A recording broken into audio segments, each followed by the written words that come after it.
तो network marketing चल भी नहीं सकता। मेरा बात समझ में आ रहा है? क्योंकि जितने लोग जुड़ते हैं वो पैसा कहाँ से लेके आते हैं? पैसा तो ट्रेडिशनल से ही लाते हैं। ट्रेडिशनल से लाते हैं, और ट्रेडिशनल वाले 1 लाख लोग डाले तभी ना सीनियर को चेक बनेगा। अगर वो एक मीटिंग भी कर रहे हैं, बड़ा सा सेमिनार कर रहे हैं, तो पैसा कहाँ से लेके आते हैं? सबसे तहसीलते हैं 500, 1000, 2000 रुपए करके टिकट, और बड़ा सा एक सेमिनार बनाते। फिर देखिए मेरा कंपनी कितना बड़ा सेमिनार किया। अरे भाई तुम घर से कर दिया क्या? तुम तो जनता का पैसा ही 1000 जैसे तो दुर्गा पूजा हमारे गांव में बहुत बड़ा होता है कि नहीं होता है? ऐसे लोग डांस करने वाले हीरो हीरोइन को बुलाते हैं तो कितना बड़ा बोर्ड लगा देते हैं, होता है कि नहीं होता है? तो ये सब बोलने की जरूरत नहीं है, लेकिन इतना प्रचार किया तो हाइप ज्यादा हो जाता है। काम इतना सा और उसका हाइप कितना बड़ा सा। यहाँ 5 लाख रुपया कोई ट्रेडिशनल में कमाता है तो डर से नहीं बताता है कि हम 5 लाख रुपया कमाते हैं, 5 लाख महीना का। और वहां कोई 50,000 कमाएगा ना तो एंट्री जब हॉल में लेगा तो उसके लिए ढोल नगाड़ा पूरा फूल माला सब छिटना स्टार्ट। लगता है जैसे ये टाटा का बेटा यही था। शादी तो नहीं हुआ था टाटा का, लेकिन बेटा वही था। मतलब ऐसा समझ आ रहा है? इतना बड़ा पैसा दिखाता है। अरे कितने लोग तुम्हारे हैं कंपनी में?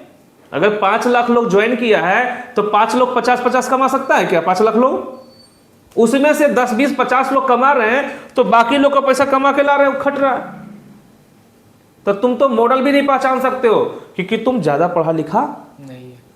ज्यादा पढ़ा लिखा होता तो कोई ना कोई IAS IPS का जॉब तो होता नहीं है। इसीलिए जो सिखाया जाता है, बोला आंख बंद करके चलना है, सीनियर भरोसा करना है। हाँ, सीनियर मान लेते हैं कोई गधा है, कोई मान लेते हैं कोई आदमी पहले सब्जी बेचता था, मान लेते हैं, सिंपल समझिए, और वो गलती से पहले वही नेटवर्क मार्केटिंग ज्वाइन किया, और वो जानता था उस व्यक्ति को जो उससे सब्जी खरीदता था, तो उसके पास सब्जी खरीदने आता था, उसी में से IPS इंजीनियर भी था। तो बोला सर देखिए एक कंपनी में जुड़े हैं, यहाँ सिर्फ सामान परचेज करना है। तो बोला चलो, सब्जी वाला बोल रहा है, बेचारा का दिल रखते हुए जुड़ जाते हैं। अब जैसे ही जुड़ जाएगा तो क्या बोले, हमने तो IPS ऑफिसर को जोड़ दिया, अब हमारे नीचे तो IPS ऑफिसर काम करते हैं, और IPS ऑफिसर गलती से प्रमोट कर दिया। चलो एक कंपनी में जुड़े हैं, तो बोला सर IPS जब जुड़ सकता है तो हम लोग किस खेत की मूल्य है? सब लोग जुड़ना स्टार्ट। तो सीनियर बोले, सीनियर कौन है यहाँ? सब्जी बेचने वाला, कुछ दिमाग नहीं है। अब उसके नीचे कौन काम कर रहा है? IPS। अब बोले सीनियर की बात मानो। अगर सीनियर गधा है तो गधों की बात मानिए। इस मॉडल में फॉल्ट यही होता है। क्लियर समझ में आ रहा है? इस मॉडल में फॉल्ट कहाँ है कि सीनियर कोई भी बन सकता है, उसके पास दिमाग हो ना हो उसे कोई मतलब नहीं है। अब सीनियर कोई भी बन जाएगा तो क्या नेटवर्क मार्केटिंग अच्छे से रीराइट होगा? नहीं चल सकता है। अगला पॉइंट क्या है? MLM बिजनेस में टैलेंट वाइज काम नहीं मिलता है। मान लेते हैं पहले से डॉक्टर थे, ठीक है ना, अब किसी कंपनी में जुड़ेंगे तो क्या आप डॉक्टरी कर पाएंगे? क्या करना पड़ेगा? प्लान सीखना पड़ेगा, प्लान देना पड़ेगा। अब समझिए मजे की बात, पहले आप चेंबर में बैठ के रोगी का इलाज करते थे, सब बोलता था प्रणाम सर, सब बोलता था। आपसे मिलने के लिए लोग 5 मिनट का 500 देता था नहीं देता था। अब आप क्या हो गया, बोले सर वहां अगर बीमार हो गए, तबियत खराब हो गया तो डॉक्टरी कौन करेगा? ऐसा मोटिवेट कर दिया उसको। तो बोला हाँ हमें भी MLM करना चाहिए, हमें भी टीम बनाना चाहिए। अब वो चल गया टीम बनाने के लिए। अब 6 महीना लगेगा उसको प्लान सीखने और प्रैक्टिस करने में। जरूरी नहीं कि डॉक्टर है तो बहुत बढ़िया वो प्लान कर सकता है।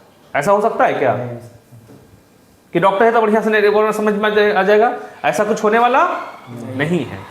तो यहां क्या हो गया, MLM बिजनेस में वो डॉक्टर बन गया, क्या ज्वाइन कर लिया MLM ज्वाइन कर लिया, प्लान कर रहा है, उसका रोगी आ रहा है तो घूम के जा रहा है। बोला डॉक्टर साहब कहाँ है? तो बोला डॉक्टर साहब प्लान कर रहे हैं, भी रुक जाइए। अब डॉक्टर साहब रोगी छोड़ के प्लान करने लग जाए तो सोचिए अगर पूरा डॉक्टर ही MLM ज्वाइन कर ले तो हम जब बीमार होंगे तो हमको कौन देखेगा? या MLM वाला डॉक्टर मान लेते हैं नेता ही बीमार हो जाए, लीडर बीमार हो जाए और डॉक्टर के पास जाए, पैर टूट जाए, तो क्या प्लान देने से ठीक हो जाएगा वो? कि उसका जड़ी बूटी उसको ठीक कर देगा? उसको तो एटलीस्ट डॉक्टर ही चाहिए ना। और डॉक्टर के पास जाएगा, बोले डॉक्टर साहब तो अभी प्लान कर रहे हैं ना, अभी बैठिए। अब बेचारा पैर का दर्द से कराह रहा है, अब क्या होगा? अब क्या होगा? समझ में आ रहा ना? तो कहीं ना कहीं MLM बिजनेस में टैलेंट वाइज काम नहीं मिलता है। अगर सब लोग हमारे समाज में नाई बन जाए तो हमारा देश चलेगा? हमारे देश सब लोग अगर टीचर ही बन जाए चलेगा? तो ये भी मॉडल गलत है उसमें, क्योंकि सबको टैलेंट वाइज काम नहीं मिलता है। अच्छा, MLM बिजनेस में 50% लोग तो कमा ही नहीं पाता है। 50% लोग पैसा कमा पाते हैं क्या? देखिए तो नीचे वाला जितना भी लोग जुड़े हैं ये खाली सामान में खर्चा किए हैं पैसा, लेकिन पैसा कमाए नहीं। नहीं है। तो इस मॉडल का फॉल्ट यही है कि इसमें 5 लोगों को करोड़पति बनाने के लिए लाखों लोग अपना जमा पूंजी निवेश कर देते हैं और इसी का पैसा 5 लोग में जमा हो जाता है। वो कहता हम तो अरबपति हो गए। अरे तुम्हारा BMW का पैसा में किस किस लोग का पैसा लगा हुआ सोचो तो। टी आउट जोड़ो, किसका किसका पैसा था, कौन कौन लोग आईडी लगा, आईडी लगाने के लिए पैसा कहां से लेके आया, लेफ्ट में राइट में जहां भी आईडी लगा। तो ये समस्या है, फॉल्ट है। क्लियर समझ में आ गया। अब आगे चलते हैं कि इसी तरह का बिजनेस अगर हम लोग भी स्टार्ट करें तो चल पाएंगे क्या? नहीं चलेगा, खत्म। और इंडिया में जितने भी नेटवर्क मार्केटिंग कर रहे हैं पता है कैसे लोग हैं, बस किसी कंपनी का प्लान देखा नहीं, बोला ऐसा है थोड़ा सा हम बदल के बना लेते हैं, और वो भी कल के डेट में CMD बन गया, प्रोडक्ट मंगा लिया, वो भी टीम बनाना स्टार्ट। टीम तो पहले से बना रहता है, आज भाई तुमको टॉप में दे देते हैं, आ ही जाता है लोग। तो एक बड़ा समूह है, लेकिन हम बोलते हैं ज्यादा नहीं। 100 व्यक्ति का नाम बताइए जो पिछले 20 सालों से एक ही कंपनी में काम कर रहा हो, मान लेते हैं, और अपना पूरा घर का खर्चा चला रहा था और दूसरा कंपनी चेंज नहीं किया है। पूरे इंडिया का लिस्ट बताइए, 100 आदमी का नाम मिलेगा। 2 4 5 फाउंडर लोग किसी भी कंपनी में, 100 लोग मिलने वाला नहीं है। एक कंपनी ढूंढी है, 100 लोग नहीं मिलेंगे आपको। जो जहां देखा कि भाई यहां कुछ होने वाला नहीं। यहां भर चुका है, लोग इसका नाम से ज्वाइन करने वाले, नहीं है। तो कौन सा कंपनी इस नाम ज्वाइन करेंगे? तो फलना कंपनी, चलो उसी में ज्वाइन कर जाते हैं। हम भी मजबूरी है, क्योंकि खर्चा तो पाल लिए है। क्या होता है, खर्चा तो बड़ा हो गया है। बड़ा हो गया है, तो इसको पूरा करने के लिए उसी कंपनी में रहेंगे तो काम होगा क्या? नहीं। तो यहां से छोड़ दिया जाता है। तो ये मॉडल्स क्लियर हो गया, कोई डाउट है? अब आगे चलते हैं